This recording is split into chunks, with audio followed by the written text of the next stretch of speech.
it wasn't that hard. When they were contacted, they wanted to come.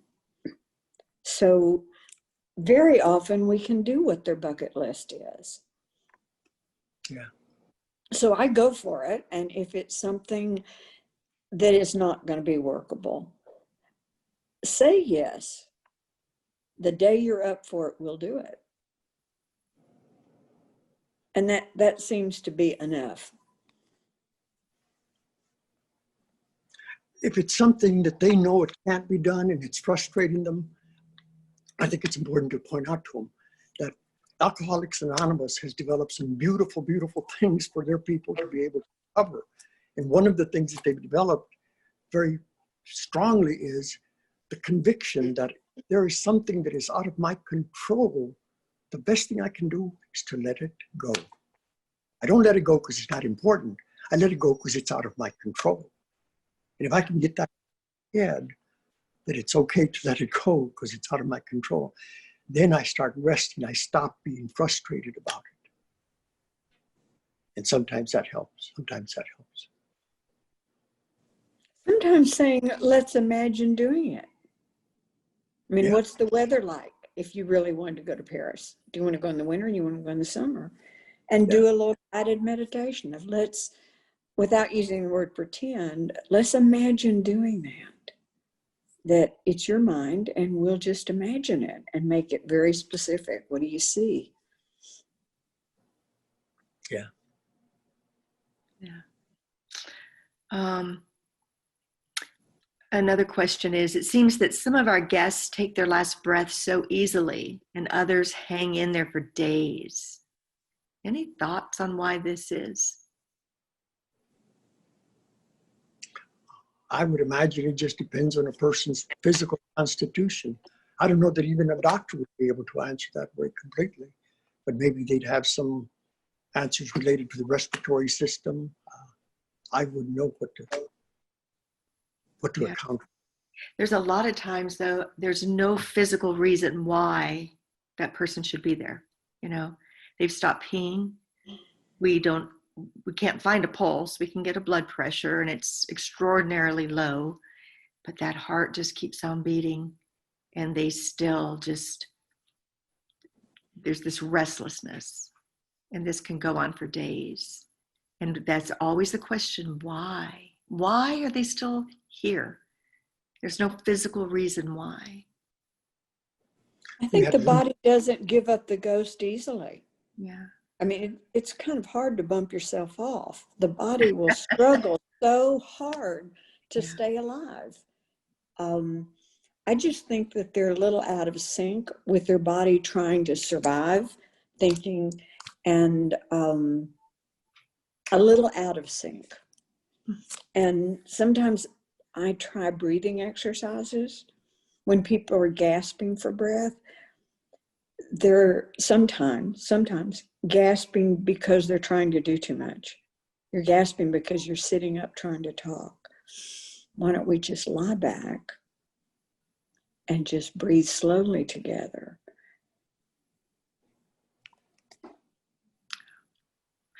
You know, we often think too that there's something or someone they're waiting for, and we just start asking and looking for these things. And often, sometimes they're waiting for us to leave too. Yeah. Oh, that's a really good point, Peg. That really people good step point. out for a minute and they leave. It was too private. Yes. I had a lady who, she must have had 25 family members in her room as she was dying. And she went on for days and days and days. And finally, I just got them all together and I said, you know, I think she wants to do this alone. And they just looked at me in shock, you know, we can't leave Mama, you know. And I said, well, you know, I think everybody should go and sit in another room and maybe one person at a time, but still give her a little bit of alone time. And, you know, and when they did that, she died within 24 hours. Oh. And sometimes there's guilt, you know, they've been with their loved one all day and just took that one moment to go to the bathroom or to go get something in the kitchen, and they come back and they've gone. Yeah. And I'll tell them they were waiting for that moment when you were gone.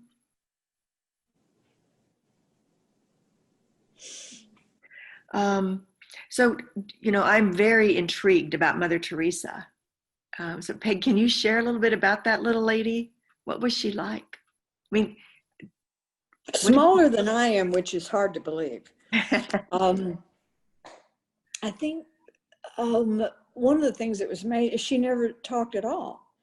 She got up at 4 a.m. and did prayers for 2 or 3 others, but she never said one single, she wore the huge crucifix. She never mentioned Jesus, God. She never said anything at all. And it spoke volumes to me. She just went around doing it. She said once, our guests from ABODE, our dying guests are Christ in his most distressing disguises. wow. Which eased me through my first couple of, can I do this with the diapers? Can I do this with vomit? Can I do this? It's like, well, Christ in his most distressing disguises. Yeah. She didn't say much at all. She was just so present that Mary, when she went in the room and there were maybe 25 people in there, she went to one person and held their hand and nodded and smiled. And now I did it 30 seconds with you. She stayed about 4 minutes, which is very long. I kept waiting, when is she going to do something? Human doings. And then she backed up and she made eye contact with the next person and smiled and nodded. She didn't go down the row and do this. She made eye contact and did the same thing, just smiled and nodded and made eye contact with the next person. And it was enough. They didn't need, and I thought, this isn't going to work in the nursery because we've got cribs back to back, belly to belly. And she went in and picked up a baby and just rocked them and then would hold them out and smile and nod and just keep smiling and nodding. And I thought, but with children, when you put that baby back down in the crib, all the rest of them are going to start reaching up. Now me. Just didn't happen. She just made eye contact and smiled and nodded.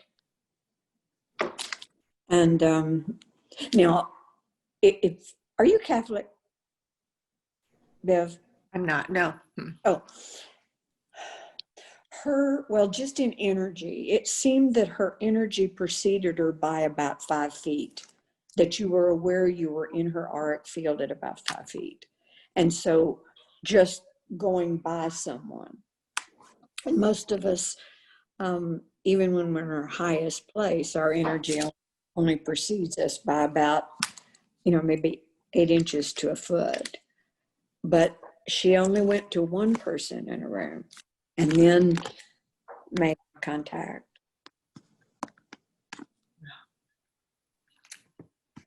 Amazing. Okay, I'm going to go back to some questions here. So Samuel Arnold says, when my grandmother was dying, she said she didn't want to see Jesus without lipstick, and she held on until he put on her lipstick. That's a good one. Quite a few of our guests at ABODE die in the middle of the night. Our overnight navigator, Claudia, is always there with them. I often wonder if it's because they don't want to die in front of their family members. Why does death happen at night? Again, I'll be the first to admit, as a hospice nurse, that's the majority of our calls. That's why we get called out at night. Yeah, aren't the systems of the body completely down? Don't we start going down with the sun, the Downer syndrome?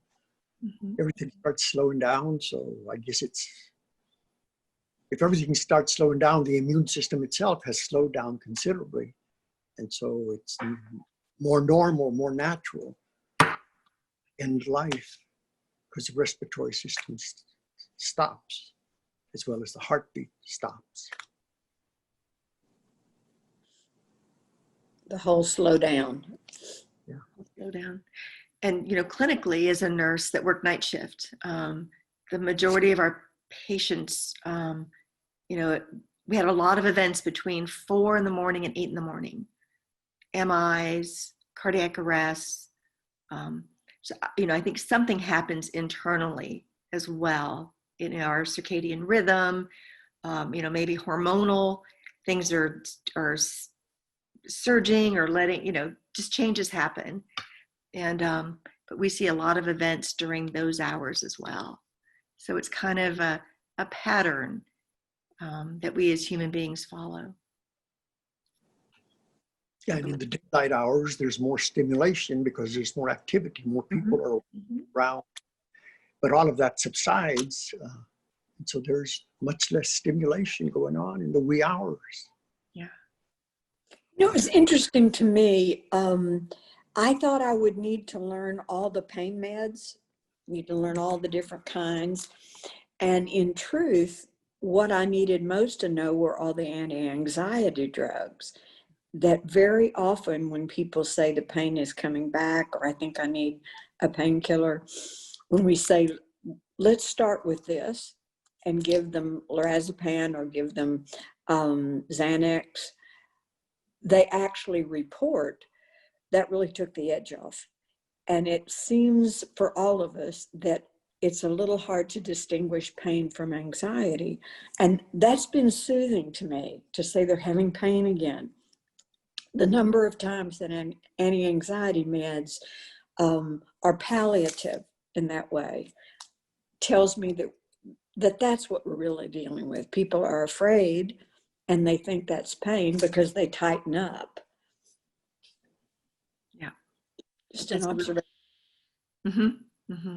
You know, I think next week we're going to talk about, you know, what dying looks like and what the symptoms and the, you know, the characteristics of dying. And, you know, one of the things I'll emphasize is that, you know, dying is not painful. The disease is painful. But if you have a disease or you're dying of something that doesn't really have a pain response, dying isn't painful. But they get anxious. They get very anxious. Yeah. Any suggestions on how to talk with your kids about death? You know, what are they ready to hear? What aren't they ready to hear? Should they come to the bedside? And how do we get them ready for that? I think they should always come to the bedside. I think at 4, you can explain what's happening. I tell them everything and figure they'll sort it the same way that you tell an adopted child at 2 they're adopted and they don't know what that even means, but they say I'm adopted. They'll grow into their definition. Unfortunately, a lot of people at ABODE have not wanted children there, and I think that's a disservice to children. Explain to them what's happening. And they're curious. They'll ask questions. But I try to get families to include children in it, and talk with them about that later. We go out in the backyard and talk about, they had a dog that died one time, and they'll tell their story. I think tell children the absolute truth. Absolute truth. Yeah, I was brought up in southern New Mexico and had influence not only in a little place like Las Cruces, New Mexico, which is at that time maybe 80,000 people, but had interest or had contact with my grandparents who lived in a smaller town in Rincon, New Mexico, which had maybe 80 people total. And we spent a lot of time in that little village and the surrounding villages. And so death as a kid, people were very normal about it, very natural. We were allowed to go to Rosie's coffin, and on our tiptoes, we could touch the forehead. And we were told not to try to feel the whole face, but if we wanted to touch the forehead, that was okay. And yeah, she was dead. And yeah, the coffin was extra long because she was an extra tall person. And so death was treated in a very normal, natural way. And then having been in a Catholic grade school, in about the 4th and 5th grade, I started being an altar boy. And part of that was going to funerals, serving Mass, and going with the priest to the cemetery and seeing them literally in some places. The family stayed till the coffin was covered up with dirt, and people are shoveling dirt there, and there's wailing and crying, and some people leaving abruptly. But it was all very natural. Nothing was staged. Nothing was staged. And so I grew up with a very comfortable feeling about death. It is a sadness, but it's a matter of fact also. And life does go on because we go on. Yeah. Yeah. We still have living to do. Yeah. Yeah, exactly. And I think in this century, or not even that, in just just a few decades ago, when my grandparents were alive, death was part of life. When someone died, they were put in the living room. People came by. You saw your loved one, but we shrouded it. Probably since the I would have to look back, 30s or 40s, and death was an event that happened in the hospital. And so these sick people were taken away, and they went to the hospital, and you never saw them again. And it's wonderful about the hospice movement and places like ABODE, where we make death a natural phenomenon. It's just another part of living, Well, our hour is coming to a close, y'all. I'm going to share again a few more things that people have added. Ted Gibbs says, my wife has been a night ICU RN for over 30 years. Bless her heart. The time she's experienced being with a patient at the time of death has been a most sacred time for her. Yeah. Dr. Ana Perez says, I think a huge approach to death is cultural. In the Hispanic culture, we see it as another part of life. Dia de los Muertos is huge, and we continue to celebrate them years after they're gone. Yeah, that's a wonderful thing that we have in this culture. And we're going to do a Dia de los Muertos event coming in October, Mary.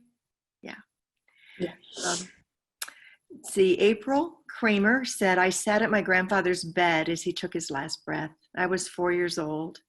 I have no real recollection of it, but my loved one said it helped him through his transition. It helped him through his transition to see me sitting there holding his hand. Apparently, I had told him to have a good time. Oh, that's beautiful. Yeah. Yeah. And then Samuel Arnold said, I was at my grandparents' bedside for both of the dying processes, not at the time of death.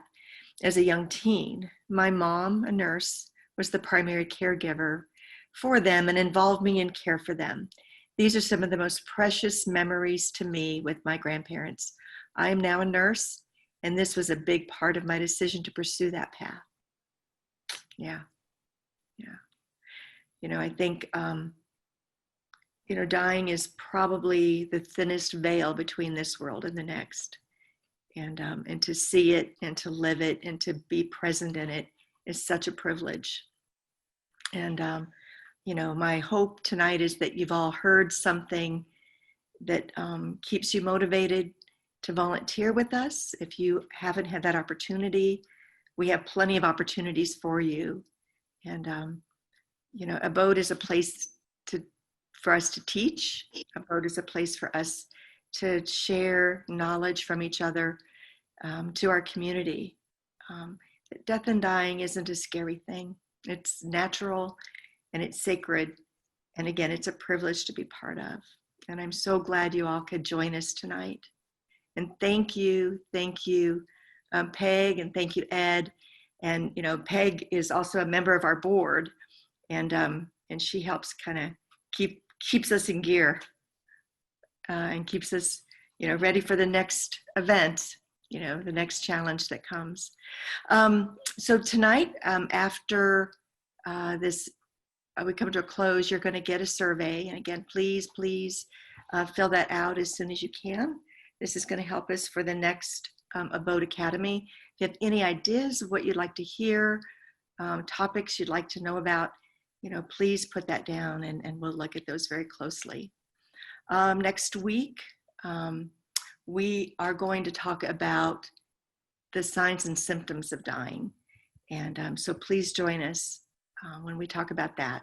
What we see, a lot of the whys should be answered. Why do people do what they do? Why do we see what we see? So if that piques your interest, same time, same place. And we hope you all just have a wonderful evening. Yeah, you Thank too. you. Thank you. Okay, Bye. bye. Bye.